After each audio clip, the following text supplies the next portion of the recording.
విద్యార్థి ఆధ్వర్యంలో గవర్నర్ గారికి పోస్ట్ కార్డు ఉద్యమం అనేది ప్రారంభించడం జరిగింది.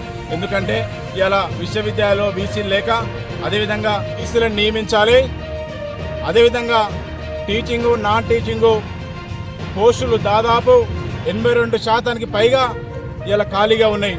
అదేవిధంగా విశ్వవిద్యాలయాలకు నిధులు లేక ఇలా అభివృద్ధి ఆగిపోయింది. ఇవన్నీ డిమాండ్ చేస్తూ ఇలా విద్యార్థి ఆధ్వర్యంలో గవర్నర్ గారికి పోస్ట్ కార్డు ఉద్యమం అనేది ఇలా ప్రారంభించడం జరిగింది. ఎందుకంటే ఇలా బీసీలు లేక ఇలా యూనివర్సిటీలు తెలంగాణలో యూనివర్సిటీలలో విద్యా ప్రమాణాలు మొత్తం పడిపోయిన పరిస్థితి వచ్చింది. దాదాపు పడిపోయే పరిస్థితి ఇవాళ వచ్చింది. అదేవిధంగా ఇలా సిబ్బంది టీచింగ్ నాన్ టీచింగ్ పోస్ట్ మొత్తం ఖాళీగా ఉండి ఇవాళ విద్యార్థులకు బోధన లేక ఇవాళ చాలా ఇబ్బందుల్లో ఉన్నారు. అదేవిధంగా ఇవాళ విశ్వవిద్యాలయాలకు నిధులు లేక ఇలా అభివృద్ధి మొత్తం ఆగిపోయింది. గత ప్రభుత్వంలో ఇదే విశ్వవిద్యాలయాలు అనేక అణచివేతలకు గురైంది.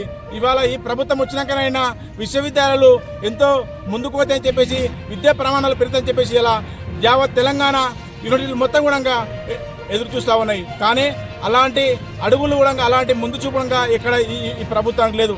కాబట్టి ఇవన్నిటిని మేము డిమాండ్ చేస్తూ ఇలా గవర్నర్ గారికి ఇలా పోస్ట్ కార్డు ఉద్యమం ద్వారా ఇలా మా యొక్క డిమాండ్లను మేము చేస్తూ ఉన్నాం. ఇవాళ పోస్ట్ కార్డు ఉద్యమం అన్నది రాష్ట్ర వ్యాప్తంగా అన్ని